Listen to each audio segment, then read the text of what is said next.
Magandang gabi po sa inyong lahat. Sa sama-sama nating pagdiriwang ng banal na Eukaristiya, isama po natin sa ating mga panalangin ang mga sumusunod na intensyon. Pasasalamat ng pamilya Wilfredo Cristina Pascua, Guadalquiver, Kijis Home Big Delights, M. Reyes, Baby Boy Valenzuela, Larry de la Cruz, Avelina at Dominador. Para sa natatanging kahilingan ni na Mr. and Mrs. Gatchalian at pamilya at Janet Reyes. Para sa kawalhatian ng mga yumao, Gloria Ricardo Florida, Candelaria Ricardo, Eduardo Sr. Romerico, Rufino Oscar Carito, Andrea Alvin Maria Junjun, Diosi Edith, Esperanza, Nonita Jovito, Joseweng, Dolores, Urbano Jose, Fernando Elena Rogelio, Manuel Lamcoy Visitacion, Grace Alejandro, Andre Hermania Felix Bunel, Urbano Jose Florante Remedios, Justo at Josefina, at ang lahat ng mga yumaong nakalista sa ating perpetual remembrance, gayon din ang mga kaluluwa sa purgatorio. Panawagan ng Catholic Bishops' Conference of the Philippines para sa sama-samang pananalangin. Samahan ninyo kami, O Panginoon naming Diyos, sa patuloy naming pakikipaglaban sa pinsala na dulot ng pandemya ng COVID-19, ganon din sa mga kaganapang pampolitika na nagdudulot ng pagkawatak-watak ng aming bansa. Alam po ninyo kung gaano katindi ang aming pangangailangan na magkaisa upang labanan ang kaaway naming hindi namin nakikita, na nagdulot na ng matinding pahirap sa amin at ng pagiging walang kasiguraduhan sa aming buhay. Malawak ang pagkalat ng impeksyon na mga napupuno ng mga paggamutan, pagkawala ng hanap buhay, gutom, malawak ang pagkalugi ng mga negosyo at kamatayan. Idinadalangin namin ang mga lingkod bayan, ang mga taong nasa pamahalaan, lalo na yung mga nananatiling matuwid at nagpapatuloy maglingkod na may tunay na malasakit at pagmamahal sa aming bansa. Ingatan mo po sila, Panginoon, at bigyan sila ng tapang na manindigan para sa katotohanan at katarungan. Naway ang krisis na ito dulot ng pandemya ay maging daan ng pagbabalik loob at pagbabago ng aming mga puso. Magturo nawa ito sa amin na makapanindigan kami higit pa sa mga personal at pampulitikang interes namin at madala namin ang lahat ng aming pagsisikap para sa kabutihan ng lahat. Naway gabayan kami ng Espiritu na tumugon na may awa at pagmamalasakit sa mga dukha, ang mga walang-wala at ang mga lalong nangangailangang sektor ng aming lipunan, sapagkat alam namin na anuman ang gawin namin sa mga maliliit naming kapatid ay ginagawa namin sa inyo. Amen.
Mga kapatid, sa ating malalang pagdiriwang dito, sama rin natin sa ating panalangin ang alay pasasalamat at natatanging kailingan ng mga sumusunod at ng kanilang pamilya: Glo Gonzales Salazar, Cesar at Gemma Aguada, Elma Laguador, Romeo at Nora Cabrera, Pamilya Buana Torres, Pamilya Ong Reyes Atalyarde, Jared Feni Victoriano, Pablito Jose Mendoza, Adriano Santos, Rafael Flor Odette Adevet Eugenio, Brian at Jasmine Ju, Joel at Lucy Bonifacio, Edgar at Marie San Diego, Edgardo at Aida Cunanan, June at Solid de Rosario, Nante at Marisa de la Cruz, Danilo at Emily Sebastian, Dennis at Nelly Santos, Noela Zene Galvez, Aurora at Jean Silungan, Ricky at Avic Magpok, Romel Jeff Arcega, Mila Digonong, Henner at Melody de Belen, Vidal at Maria Taquerol, Antonio at Evelyn Salazar, Seri Celine Dominic Nicolas, Cesar at Lolita Nicolas, Pamilya Riano, San Felipe at Esteban, Janet E. Pascual at hindi ng EDB Community, Reverend Father Rupino Pengsulit, Bishop Dennis Villarojo,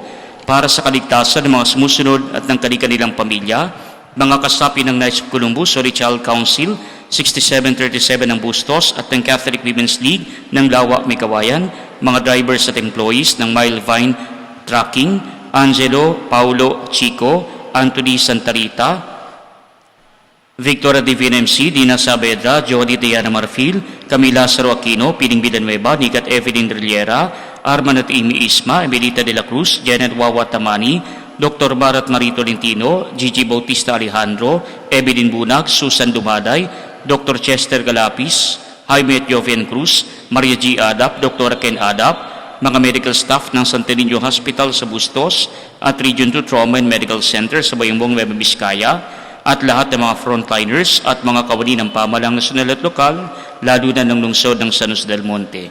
Para sa kagalingan ni na Cheryl Santiago, Eloisa Villamil, Samantha Hosea, Quirino Cristobal, Dr. Benjamin Miranda Jr., Cheryl Del Mundo, Rami Banaag, Benjamin Valerio, Ruben Aguirre, Samuel Engal, Reggie Garcia, Aurelia Cooper, Clarita Panganiban, Sid Malonzo, Laura Biray, Johanny Digotom, Fred Bosico, Susana Pilande, Marivic at Cyrene Marcelo, at para sa karawan ni Glo Gonzales Salazar, Jennifer Naag, Rosalie De Jose, Florence Raimundo, Marie Magampo, Jospe Esquivel, Natividad Aseñas, Justin Cruz, Joshua Garcia, Philip De Leon, Father Francis Xavier Clemente, at para sa kapayapaan ng kaluluwa ni na Ricardo Sinidonia, Bibiana Hilsida, Isabela Leticia, Evelyn Alfredo, Eric Nicolas Nelson, Frederick Raquel Dean Puloy, Maura Roman Andres Epifania Domingo Maximina, Alejandro Enriqueta, Brana Angelo Jose, Teodora, Justino Sida Domingo, Rosa Jocelyn, Daisy Romelo Jose, Ricardo, Maria, Jose Pipito, Maria Teresa Frances, Flora Pacifico, Julio, Carmen Crisanto, Antonio Genoveva, Enrique Pilomena, Alejandro, Debbie, Fe, Herculano, Vernon, Elaine, Vicente, Jaime, Juanito, Josie, Janet, Alfreda, at lahat naman ng mayapang mga lektor ng Diocese ng Malolos at ang lahat ng mga kaawa-awang kaluluwa sa purgatorio. Sa ngalan ng Ama at ng Anak at ng Espiritu Santo, sumainyo ang Panginoon. Mga kapatid, tinipon tayo bilang mga kaanib ng angkan ng Diyos, kaya dumulog tayo sa mawaing Panginoon na nagpapatawad sa atin ng lubos. Sinugong tagapagpagaling sa mga nagsisisi, Panginoon, kaawaan mo kami. Panginoon, kaawaan mo kami. Dumating na tagapaganyayang mga makasalanay magsisi, Kristo, kaawaan mo kami. Kristo, kaawaan mo kami. Nakaluklukas sa kanan ng Diyos, Ama, para ipamagitan kami, Panginoon, kaawaan kami. Panginoon, kaawaan mo kami. Kaawaan tayo ng makapangyarihang Diyos, patawarin sa ating mga kasalanan at patnubayan tayo sa buhay na walang hanggan. Amen. Manalangin tayo. Ama naming makapangyarihan, sa pangangaral ni San Francisco, ikaw ay maraming kinamit na mga tao para maging iyo. Ipagkaloob mo maging gayong kasigasig ang kalooban ng mga nananalig at magalak ang sambayan ng banal sa pagkakamit ng maraming mga kaanib sa lahat ng panig ng daigdig. Sa pamagitan ni Jesucristo, kasama ng Espiritu Santo, magpasawalang hanggan. Amen.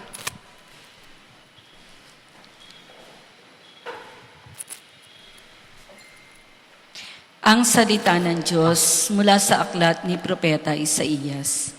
Sa araw na iyo'y ganito ang aawitin sa Huda. Matatag ang ating lungsod, hindi tayo maaano, matibay ang muog. Bayaang bukas ang mga pintuan upang makapasok ang bayang matapat.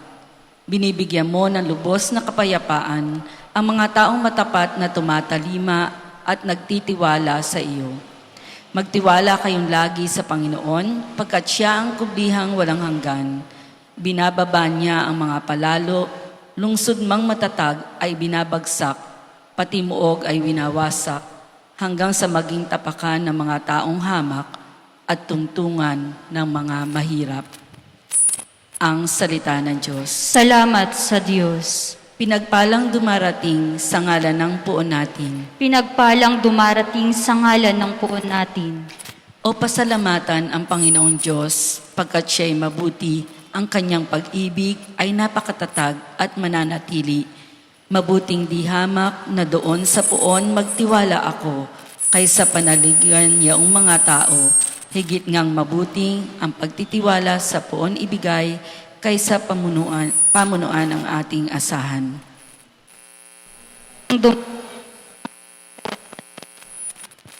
Ang mga pintuan ng banal na templo'y inyo ngayong buksan.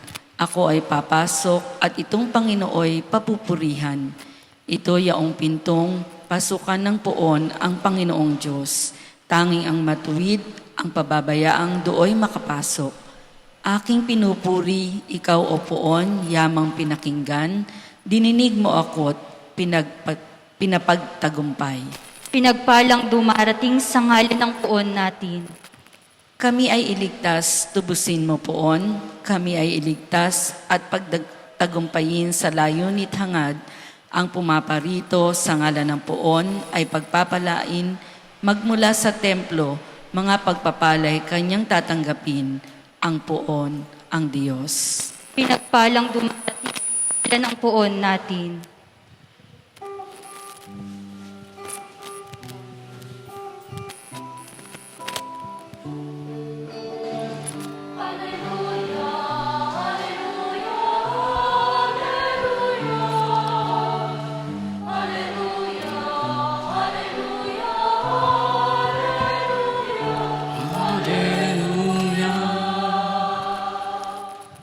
Sumainyo ang Panginoon. At sumayin. Ang mabuting balita ng Panginoon ayon kay San Mateo. Papuri sa iyo, Panginoon. Noong panahong iyon, sinabi ni Jesus sa kanyang mga alagad, hindi lahat ng tumatawag sa akin, Panginoon, Panginoon, ay papasok sa kaharian ng langit, kundi yaon lamang sumusunod sa kalooban ng aking amang nasa langit. Kaya't ang bawat nakikinig at nagsasagawa ng mga salita kong ito ay matutulad sa isang taong matalino na nagtayo ng kanyang bahay sa ibabaw ng bato. Umulan ng malakas, bumaha at binayo ng malakas na hangin ng bahay na iyon, ngunit hindi nagiba sapagat nakatayo sa ibabaw ng bato. Ang bawat nakikinig ng aking mga salita at hindi nagsasagawa nito ay matutulad sa isang taong hangal na nagtayo ng kanyang bahay sa buhanginan. Umulan ng malakas, bumaha at binayo ng malakas na hangin ng bahay. Bumagsak ang bahay na iyon at lubusang nawasak. Mga kapatid, ang mabuting balita ng Panginoon. Pinupuri ka namin, Panginoong Jesucristo. Mga kapatid, sa ating pong mabuting balita na ating napakinggan, mayroong itinuturo sa atin na mga aral ang ating Panginoon. Unang-una, ang sabi sa atin ng ating Panginoon, hindi lahat ng tumatawag sa Kanya ng Panginoon, Panginoon, ay tiyak na makapapasok sa kaharian ng langit, kundi yung lamang na mga nagsasabuhay ng Kanyang mga salita.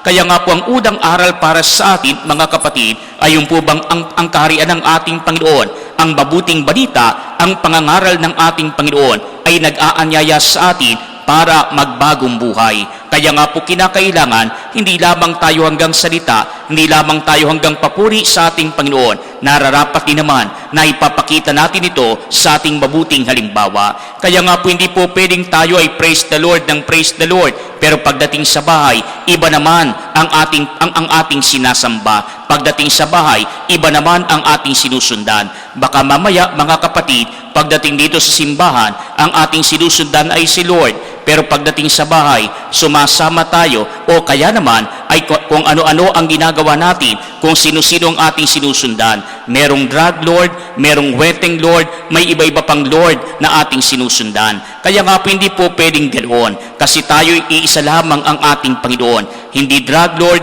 hindi wedding lord, hindi gambling lord, kundi ang ating Lord ay walang iba kundi ang Panginoon ng ating buhay. Kaya nga po hindi po pwede na tayo ay nagsisimba maganda ang ating pakikitungo sa ating Panginoon sa loob ng simbahan.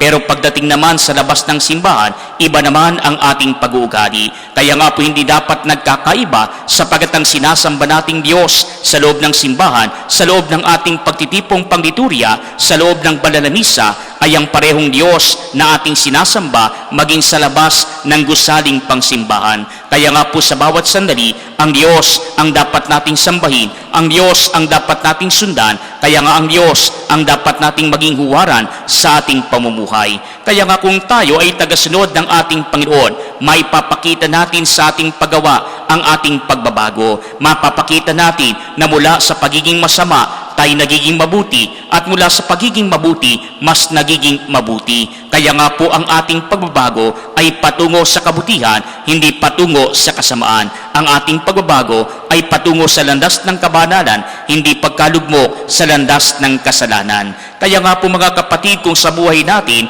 may mga bagay tayo na paborito nating ginagawa na kasalanan, ang sabi sa atin, putulin na natin. Kasi ang sabi nga sa atin ng banal na kasulatan, mas mabuti pa na mayroong putol na bahagi ng iyong katawan na makapapasok ka sa langit kaysa buo naman ng iyong katawan na itatapon sa apoy ng impyerno. Subalit ito'y paglalarawan lamang ng ating Panginoon na hindi naman talaga yung bahagi ng ating katawan ang ating puputulin. Kung ang puputulin natin, yung pinagmumulan ng ating pagkakasala. Kung madalas nanloloko ka sa iyong kapwa, putulin mo na. Kung madalas nangungutang ka pero wala ka namang balak na magbayad, putulin mo na, kasi panloloko rin 'yon sa iyong kapwa. Kung halimbawa mga kapatid, ikaw ay wala nang ginawa kundi ipagkalat yung baho ng may baho, ipagkalat mo yung kasalanan, o kaya naman ay ipagkalat mo yung mga kahinaan ng iyong kapwa, putulin mo na. Kaya nga po, marami tayong po pwedeng putulin. Kaya kung halimbawa, nang uumit tayo, nagnanakaw tayo, at kaya gayon din po naman, may pandaraya tayo, maging sa ating pagtitinda, putulin mo na. Kasi itong magbubulit sa atin, patungo sa kapahamakan, palayo sa ating Panginoon. Kaya nga po ang sabi sa atin, mga kapatid, kung nais nating sundan ang ating Panginoon, hindi lamang tayo dapat hanggang salita, maipakita natin ito sa ating paggawa sa araw-araw, na tayo mismo ay maging mabuting balita sapagat ito ang nais ng ating Panginoon. Nang sumusunod sa Kanya, ay hindi lamang marunong sumagot ng amen sa lahat ng Kanyang sinasabi, kundi ang sabi sa atin ng ating Panginoon, ang tunay na sumusunod sa Kanya ay yung mga taong matapos mapakinggan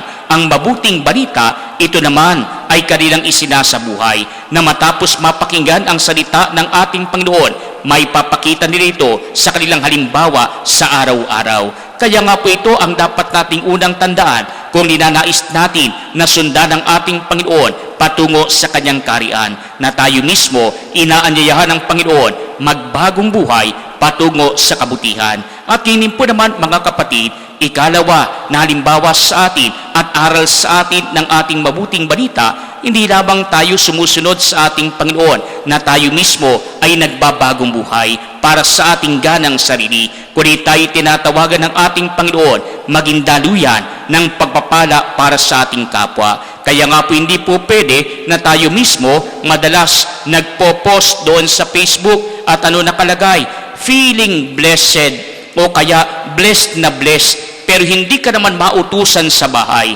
Blessed na blessed, pero hindi ka naman sumusunod sa magulang mo. Blessed na blessed, feeling blessed, pero ano naman ang ugali mo sa bahay. Kaya nga po, ikaw mismo ay dapat maging daluyan ng pagpapala para sa iyong kapwa. Ikaw mismo ay maging pagpapala para sa iyong kapwa. Kasi kapag halimbawa, hindi natin ginagawa yung dapat nating gawing kabutihan para sa ating kapwa, tayo mismo, sarip maging daluyan ng pagpapala, sarip na tayo ay maging pagpapala mismo para sa ating kapwa, tayo mismo ang nagiging kabisitan para sa ating kapwa. Kaya nga pong sabi sa atin, maging daluyan tayo ng pagpapala para sa ating kapwa. Kaya kung halimbawa yung kasama mo nalulungkot o may problema, may suliranin at nangangailangan ng mabuting pangaral, ng pakikidalamhati, ng pakikisama, ng mga mabubuting salita, damayan mo sapagat ikaw mismo ay ginagamit na instrumento ng ating Panginoon para maging pagpapala para sa iyong kapwa. Kaya kung halimbawa, mga kapatid,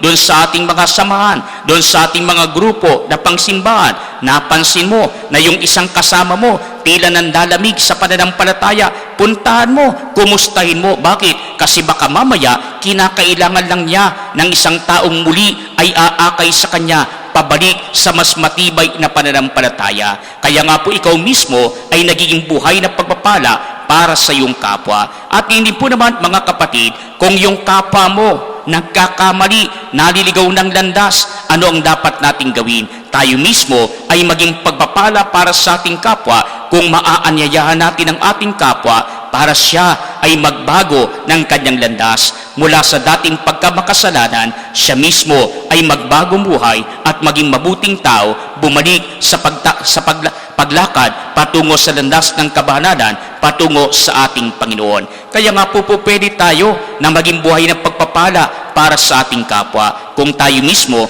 ay magiging huwaran, magiging instrumento ng ating Panginoon para akayin ang ating kapwa para mas lalong maging mabuti ang kanyang buhay.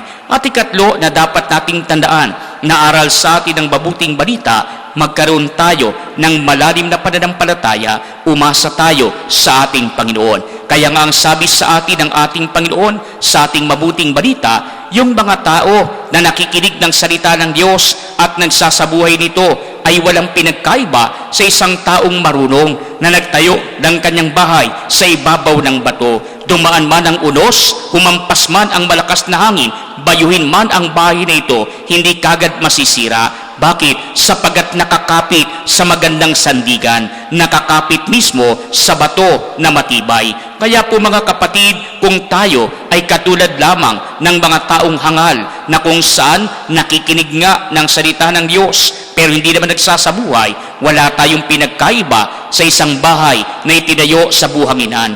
Dumating ang bagyo, dumating ang unos, sandali lamang binayo ng hangin yung bahay na ito, gayon na lamang kadali na mapadapa ng unos na ito. Bakit? Sapagat hindi matibay yung pinagkakapitan. Kaya nga po sa atin, mga kapatid, ano ang hamon sa atin ng Panginoon? Matuloy tayong kumapit sa ating Panginoon, palakasin ang ating pananampalataya at umasa tayo sa ating Panginoon. Kasi mga kapatid, sa ating mga Pilipino, madalas na nating nararanasan yan. Marami tayong mga unos na dumarating sa atin, marami tayong mga pagsubok sa buhay, pero mga kapatid, marami pa rin sa atin, kahit hirap na, kahit hikaos na sa buhay, kahit tila baga pinadadapa na ng maraming mga pagsubok, hindi pa rin tuluyan na nalulugmok. Bakit? Sapagat meron pa rin kinakapitan. At ito'y walang iba kundi ang ating Panginoon. Kaya isipin na lamang natin, mga kapatid, no? Yung mga kapatid natin na nasa ibang bansa, yung po bang kapag halimbawa, nagpupunta ron para magtrabaho, nagpupunta ron para merong pangpakain sa kanyang pamilya, nagpupunta ron para magbigay ng magandang kinabukasan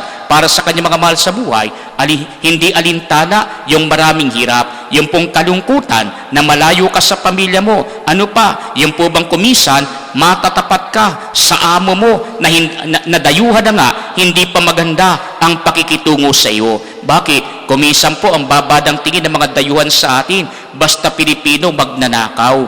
Basta Pilipino, tamad. Basta Pilipino, walang kwenta. Yan po tingin minsan sa atin ng ibang dayuhan. Pero mga kapatid, hindi tayo po pwedeng manatili lamang sa gayong kalagayan. Bakit? Sapagat tayo mga Pilipino, meron tayo maipagmamalaki. Hindi tayo tamad, hindi tayo walang kwenta, hindi tayo madaling mailugmok ng anumang pagsubok sa buhay, hindi tayo magnanakaw kung tayo mismo ay kumakapit sa ating Panginoon. Sapagat kung tayo ay para sa ating Panginoon, iiwasan natin yung lahat ng mga bagay na hindi nararapat. Kaya nga kung tayo po may malakas na pananampalataya, ano man ang mangyari sa atin, ang Diyos ang ating pa rin paghugutan ng lakas sa araw-araw. May mga pagsubok man, pero ang Diyos ang magtataguyod sa atin para mapagtagumpayan natin at malampasan natin yung mga pagsubok na ito. Kaya isipin na lamang natin, mga kapatid, no? Nung dati na masyado pang napo-focus yung media doon sa mga religious gathering, lalo na po yung gathering ng El Shaddai, doon kasama si Brother Mike. Isipin na lamang po natin, minsan umuulan, pero yung pong mga tao nandoon pa rin. Minsan nahihirapan na, matagal yung pagdiriwang. Pero yung mga tao nandoon pa rin. Nung dati nga, meron pang overnight na pagdiriwang, nung wala pang pandemic. Pero yung mga tao hindi pa rin umuwi. Bakit? Nagtsatsaga pa rin. Bakit? Kasi mga kapatid, ang pinaghuhugutan nila, hindi na yung sarili nilang lakas. Ang pinaghuhugutan na nila ay walang iba kundi ang ating Panginoon. Kaya nga po mga kapatid, kahit ano pang mangyari, ang Diyos ay makapangyarihan. Ang Diyos ay El Shaddai na tinatawag. Ang Diyos ay tunay na makapangyarihan sa lahat. Kaya nga po kung kakakampi natin ang ating Panginoon at kumakapit tayo sa ating Panginoon, walang mga pagsubok na hindi natin kayang paglabanan sapagkat kakampi natin ang Diyos na magtataguyod sa atin, ang Diyos na gagapi sa lahat ng mga pagsubok sa ating buhay. At ang Diyos na ito ang magtatawid sa atin patungo sa kanyang karian.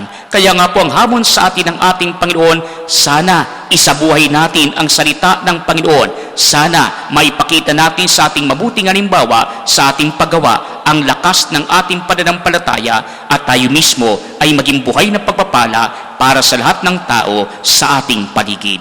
Magsitayo pong lahat.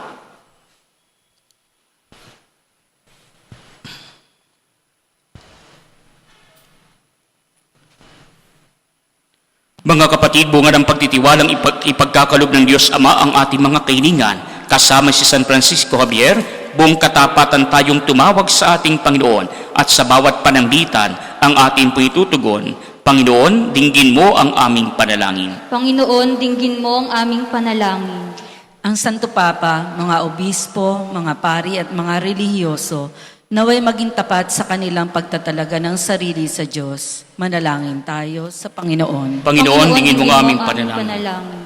Ang mga politiko at lahat ng naglilingkod sa pamahalaan, naway maging tapat sa kanilang mga pangako at tungkulin.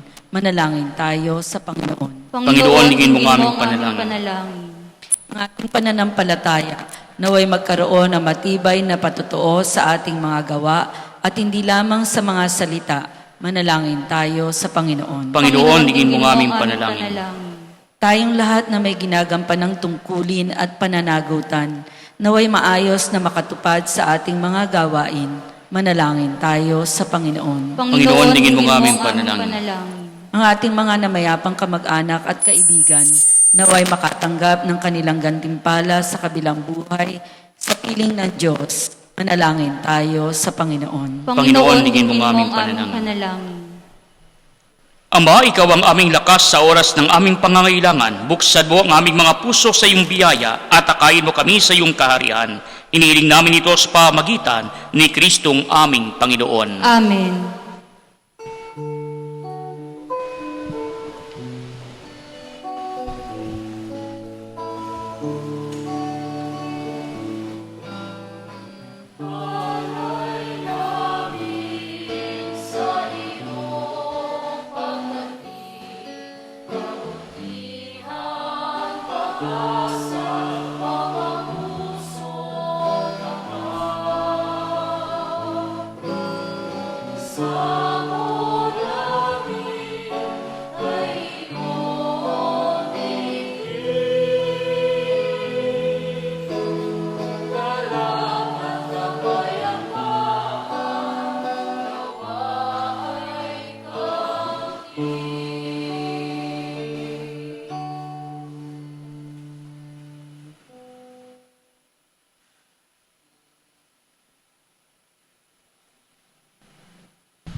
Manalangin kayo mga kapatid upang itong paghahain ay maging kalugod-lugod sa Diyos samang makapangyarihan. Tanggapin nawa ng Panginoon itong paghahain sa iyong mga kamay, sa kapurihan niya at karangalan sa ating kapakinabangan at sa buong sambayanan niyang banal. Ang madaming nimika, tanggapin mo ang mga alay na aming inihahain ngayong ginugunita si San Francisco Javier, katulad ng paglalakbay niya sa mga malalayong bansa dahil sa kanyang masiding hangad na sagipin ang kapwa. Kami gawin mong maliksing makadulog sa iyo kaysa ng kapwa-tao, sanhi ng pagsaksi namin sa mabuting balitang galing sa iyo. Sa pamamagitan ng Jesucristo, kasama ng Espiritu Santo, magpasawalang hanggan. Amen. Sumainyo ang Panginoon. At sumaiyo rin. Itaas sa Diyos ang inyong puso at diwa. Itinaas na namin sa Panginoon. Pasalamatan natin ang Panginoong ating Diyos. Marapat na siya ay pasalamatan. Ang madaming makapangyarihan turing ang marapat na ikaw ay aming pasalamatan sa pamagitan ni Jesucristo na aming Panginoon. Ngayong si San Francisco ay pinararangalan sa pamumuhay niyang totoong uliran at pagiging maasahan sa panunungkulan, kaya't si Jesucristo na maasahan sa katapatan ay inihahayag sa pangasiwa sa sambayanan. Ang malasakit na mga ulirang tagapangasiwa noon ay nagpapatuloy magpanggang ngayon sa mga panalangin kanilang iniuukol kaysa ng sambayanan mong dito ay nagtitipon.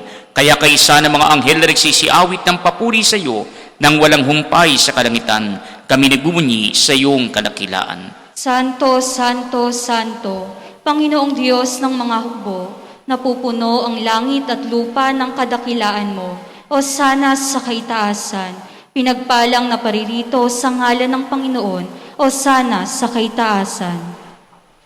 Ama naming banal, ikaw ang bukal ng tanang kabanalan, kaya't sa pamagitan ng iyong Espiritu, gawin mong banal ang mga kaloob na ito, upang para sa aming maging katawan at dugo ng aming Panginoong Hesukristo. Bago niya pinagtisang kusang loob na maging handog, hinawakan niya ang tinapay, pinasalamatan kaniya, pinagati-hati niya iyon, iniabot sa kanyang mga alagad at sinabi, tanggapin ninyong lahat ito at kanin. Ito ang aking katawan na ihahandog para sa inyo.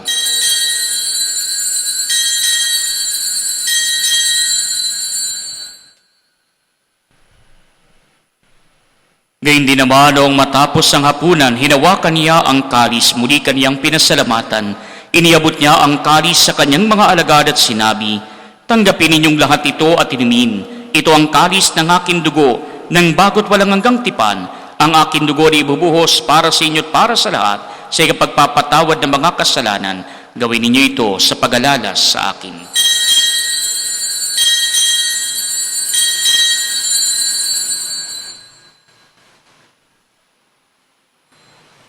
Mga kapatid, ang misteryo ng ating pananampalataya. Si Kristo'y namatay, si Kristo'y nabuhay, si Kristo'y babalik sa wakas ng panahon. Ama, ginagawa namin ngayon ang pag-alala sa pagamatay at muling pagkabuhay ng iyong anak. Kaya tinihalay namin sa iyo ang tinapay na nagbibigay buhay at ang kalis na nagkakaloob ng kaligtasan. Kami nagpapasalamat dahil kami yung minarapat na tumayo sa harap mo para maglingkod sa iyo. Sinasamo namin kami magsasalo-salo sa katawan at dugo ni Kristo ay mabuklod sa pagkakaisa sa pamagitan ng Espiritu Santo. Amalingapin mo ang iyong simbahang laganap sa buong daigdig. Puspusin mo kami sa pag-ibig kay San Francisco naming Papa at ni Dennis naming Obispo at ng Tanang Kaparian. Alalahanin mo rin ang mga kapatid naming nahimlay nang may pag-asang sila muling mabubuhay, gayon din ang lahat ng mga pumanaw. Kawan mo sila at patulihin sa iyong kaliwanagan. Kawan mo at pangindapatin kaming lahat na makasalo sa iyong buhay na walang wakas, kaysa ng mahal na Birheng Maria, Ina ng Diyos, ni San Jose na kanyang kabiyak ng puso, kaysa ng mga apostol at ng lahat ng mga banal na namuhay dito sa daigdig ng kalugod-dugod sa iyo. May pagdiwang nawa namin ang pagpupuri sa ikararangal mo sa pamagitan ng iyong anak na aming Panginoong Hesukristo. Sa pamagitan ni Kristo, kasama niya sa Kanya, ang lahat ng parangal at papuri ay sa iyo, Diyos Amang makapangyarihan, kasama ng Espiritu Santo, magpasawalang hanggan. Amen. Mga kapatid, sa tagubinin ng mga nakagagaling na utos sa turo ni Jesus na Panginoon natin at Diyos, ipahayag natin ang lakas loob.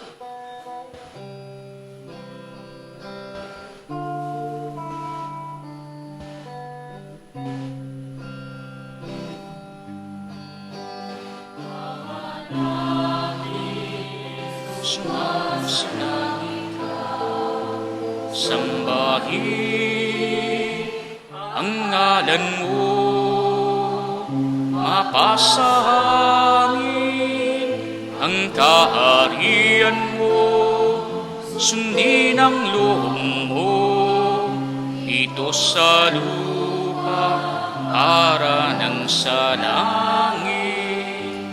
Bigyan mo kami ngayon ng namin kakanin sa harawan at patawarin mo kami sa aming mga sala para ng pagpapatawad namin sa nagkakasala sa amin, at huwag mo kaming ipahintulot sa tukso, at iadya mo kami sa lahat ng masama.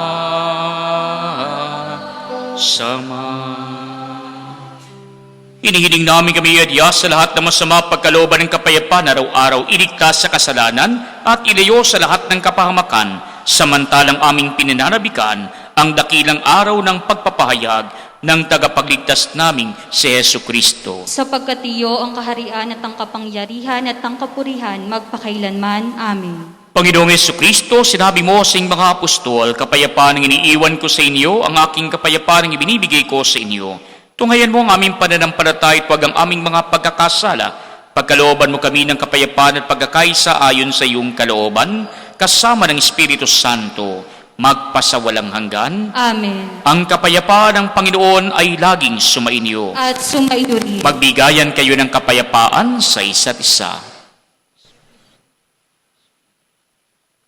Kordero ng Diyos na nag-aalis ng mga kasalanan ng sanlibutan, maawa ka sa amin. Kordero ng Diyos na nag-aalis ng mga kasalanan ng sanlibutan, maawa ka sa amin. Kordero ng Diyos na nag-aalis ng mga kasalanan ng sanlibutan, ipagkaloob mo sa amin ang kapayapaan.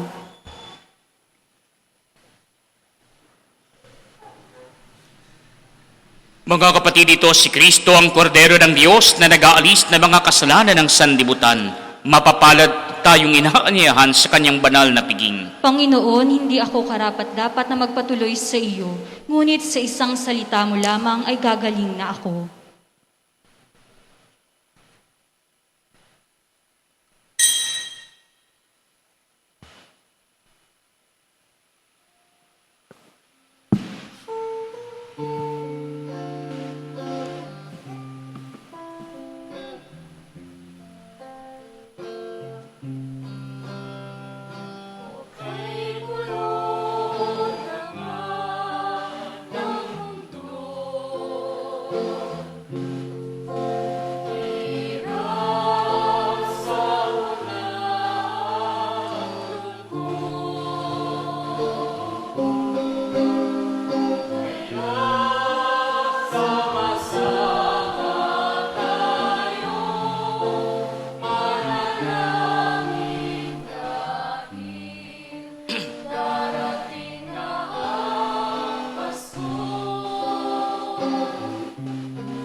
Laudatio Imperata kaugnay ng COVID-19.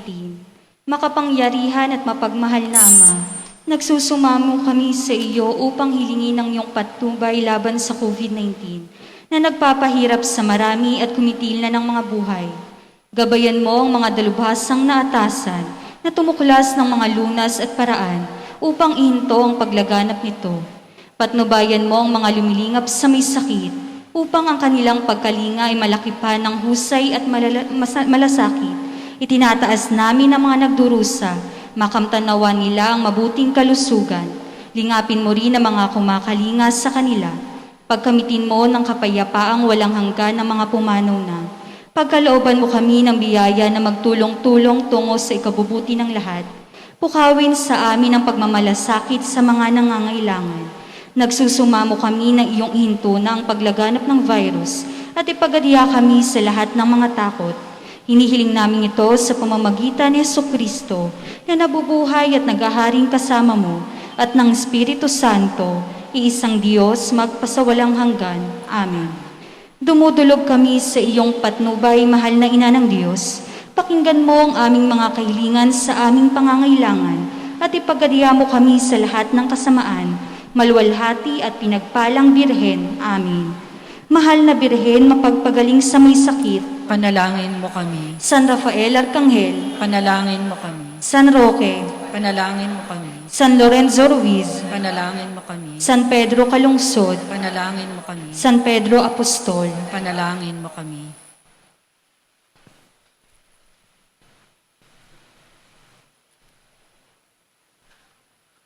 Manalangin tayo. Ama naming mapagmahal, ang banal na pakikidabang ay magdulot nawa sa amin ng pag-ibig na maalam, gaya ng maringas na loobin ni San Francisco, para ang kapwa ay mailigtas, upang sa pagdugo namin sa iyong pagtawag, makamta namin kaysa niya ang pangakong gantimpala, para sa mga kabutihang ginaganap, sa pamagitan ng Jesucristo, kasama ng Espiritu Santo, magpasawalang hanggan. Amen. Sumayin niyo ang Panginoon. At sumaiyo rin. At pagpalain kayo ng makapangyarihang Diyos, Ama at Anak at Espiritu Santo. Amen. Humayo kayo sa kapayapaan ni Kristo. Salamat sa Diyos. Purihin at palakpakan natin ang ating Panginoon.